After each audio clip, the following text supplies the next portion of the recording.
Good morning. On Saturday, a protest was held outside Gracie Mansion, where I live with my wife, Rama. Neither of us were home at the time.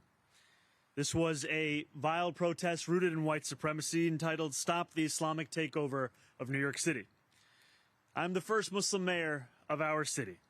Anti-Muslim bigotry is nothing new to me, nor is it anything new for the 1 million or so Muslim New Yorkers who know this city as our home.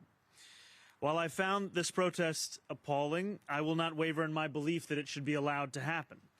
Ours is a free society where the right to peaceful protest is sacred. It does not belong only to those we agree with. It belongs to everyone. I will defend that right every day that I am mayor, even when those protesting say things that I abhor. Let me also be clear about something else. New York City will never tolerate violence, whether from protests or counter-protests. Many of the counter-protesters met this display of bigotry peacefully, with a vision of a city that is welcoming to all. But a few did not. Two men, Amir Balat and Ibrahim Kayumi, traveled from Pennsylvania and attempted to bring violence to New York City. They are suspected of coming here to commit an act of terrorism. There is video of these two individuals throwing two devices towards the protest. The police department has determined that these were improvised explosive devices made to injure, maim, or worse. Thanks to the swift and decisive actions of NYPD officers at the scene, both men were immediately taken into custody, and the devices they brought taken off of our streets. I want to commend the officers who were on site. They faced a chaotic situation that very quickly could have become far more dangerous. NYPD Chief Aaron Edwards and Sergeant Luis Navarro ran towards the danger so that others could run to safety. They are here with us now, and I want to thank them today publicly as I did yesterday privately, and to thank the dozens of other officers who responded without hesitation. That is courage, that is selflessness, and I'm deeply grateful to both of them and to every member of the NYPD who works every single day to keep New Yorkers safe. As the NYPD continued their investigation yesterday, they found a third suspicious device in a vehicle on East End between 81st and 82nd Street. Out of an abundance of caution, they conducted a number of limited evacuations of nearby buildings before removing the device from the area. Once the device was removed, those evacuated were allowed to return to their homes. I am grateful for their continued work to keep New Yorkers safe. And let me say this plainly. Anyone who comes to New York City to bring violence to our streets will be held accountable in accordance with the law. As this case continues to develop, I will remain in close contact and communication with our police commissioner. I want to say thank you once again to everyone who acted on Saturday to protect their fellow New Yorkers and to uphold the values of this city. Now, I would like to invite Police Commissioner Tisch to say a few words. Thank you, Mayor. Good morning, everyone. First, I will tell you that we are not at liberty to discuss many aspects of the ongoing investigation at this time due to the pending prosecution. The suspects here, Amir Balat and Ibrahim Kayumi, are going to be prosecuted in federal court here in Manhattan, and a complaint will set forth criminal charges and the factual allegations supporting those charges. After that complaint is made public, which I expect to occur later today, I will be able to say much more about the investigation and what we have learned in this case. But it is crucial that we respect that process and not get ahead of it. That being said, I can confirm this morning that this is being investigated as an act of ISIS-inspired terrorism. I can also provide some additional information building on my remarks from Saturday evening. At that time, we were beginning to conduct preliminary analysis of two devices that were ignited and deployed earlier that day, one in a crosswalk on East End Avenue and East 87th Street, and the other on the west side of East End Avenue between East 86th and East 87th Streets. That testing was performed by the NYPD's bomb squad and FBI special agent bomb technicians in consultation with an FBI chemist. Preliminary test results determined that these were not hoax devices nor smoke bombs.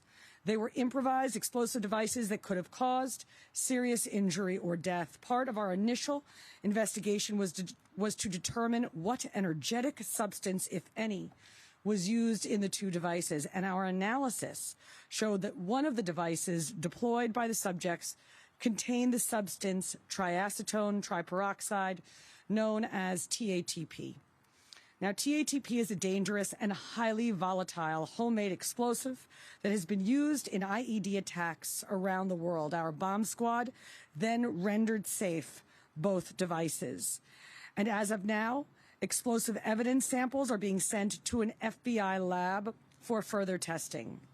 Our investigation also led our detectives to a vehicle that was tied to the suspects. And yesterday afternoon, patrol officers found that car, a black 2010 Honda with New Jersey plates on East End Avenue between East 81st Street and East 82nd Street. Using a robot, the NYPD's bomb squad was able to find another possible suspicious device and materials inside the car consistent with the first two explosive devices, and the area was immediately frozen and cleared.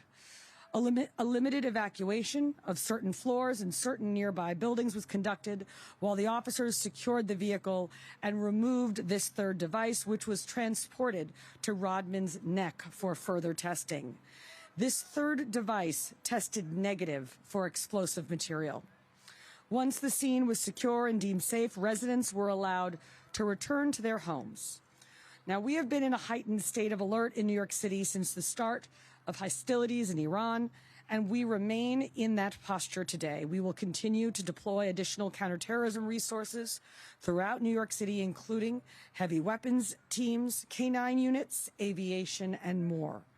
The NYPD is vigilant and determined in our unceasing efforts to ensure the safety of this city and the security of its 8.5 million residents. We also cannot lose sight of how serious this situation was. The last time that an IED targeting people was deployed in New York City was in 2017 when Akayed Ullah detonated a device strapped to his torso in the pedestrian underpass connecting the Port Authority bus terminal and the Times Square subway station. No one other than the attacker was injured in that incident, and once again, we were fortunate that the devices used this weekend did not cause the kind of harm that they were certainly capable of causing. But luck is never a strategy. Devices like these have the potential to cause devastating harm, which is why the NYPD does thorough counterterrorism investigations and treats every incident of this kind with the highest level of urgency and care. And it is why we remain vigilant. The safety and security of the entire city ultimately rests on the judgment and the courage of the men and women of the NYPD. And on Saturday, we saw that in its truest form. When those devices were ignited in the middle of a crowded protest, officers did not step back, they stepped forward. With me today are two of those officers, Assistant Chief Aaron Edwards and Sergeant Louis Navarro, who ran toward a lit IED without hesitation and without regard for their own safety. Acting as police officers do, on instinct and training to protect people they did not know and would likely never meet. Moments like that remind us what policing truly requires, because behind every counterterrorism operation, every bomb squad response, every emergency call that sends officers running towards danger, there are human beings who make the decision to step forward when others are running away. Chief Edwards has been a uniformed officer for nearly 23 years. He is, as of December, our newly minted borough chief in Manhattan North. Chief Edwards joined this department after witnessing the heroism of NYPD officers on September 11th. And on Saturday, we saw that same spirit carried forward in the way that he responded. Sergeant Navarro has spent the past 11 years serving the city he grew up between Puerto Rico and New York, eventually settling in Washington Heights and the Bronx, and joined the NYPD after a close friend encouraged him to take the exam. On Saturday, he and Chief Edwards responded with the calm judgment and professionalism that situations like this demand. Together, they represent the dozens of cops who were safeguarding that protest Saturday afternoon, and the nearly 35,000 members of this department who stand watch over New York City every day. Our entire city owes all of them a debt of gratitude, and although I've said it to them many times already, I will never tire of it. Thank you for your service. We'll now take some questions. All right, thank you, everyone. We have time for a few questions. We'll start with Jake, AP, right here. Right here. Sorry, we have a microphone, too?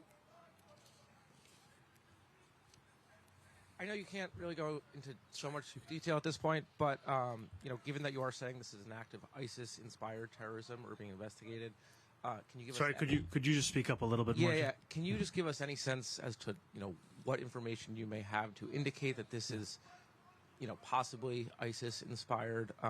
Also, the commissioner mentioned the heightened state of alert related to the war in Iran. Any indication at this point that there's a connection? And then just also, do you know why they wanted to come to New York in this protest in particular? So I'll pass this over to our commissioner to answer some of the specifics. So, Jake, at this time, we do not have any information that connects this investigation to what's going on overseas in Iran. As to the other questions that you posed, I don't want to say anything that could introduce prejudice into the prosecution or do anything that will make the prosecutors' jobs more difficult. What I can say is that the complaint, I expect, will be unsealed later this afternoon. And once that happens, I will be at greater liberty to discuss and answer the questions that you pose. Thank you. We'll go to Andrew Sif now.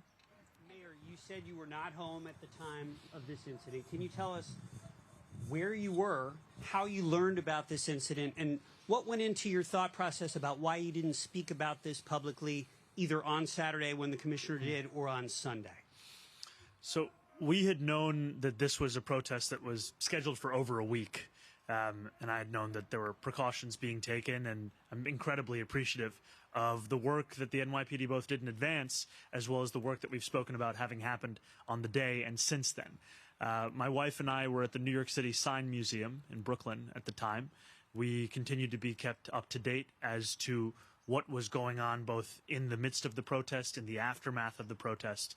And we also wanted to ensure that we were able to address New Yorkers directly and clearly with all of the facts as we had them, especially given how fast-moving this has been. Wanted to ensure that we had all of that together. Thank you. We'll go to Catherine, CNN. Hi, good morning. Wondering if prior to the protest there was any credible threats online from these individuals, anything that you could see from their social media presence, anything like that leading up to it, that you'd know that they'd be traveling from Pennsylvania to attend this? Again, preliminary investigation, and you're going to learn a lot more as the complaint is unsealed, but nothing at this time that would have suggested that. Thank you. We have time for one more question. Emma, go ahead right here in the front.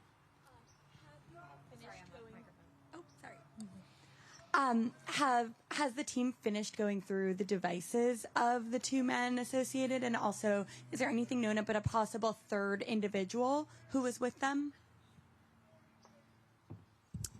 Those devices are currently being investigated, so that process is ongoing, and we have no information about a possible third individual with them at this time. Thank you guys so much.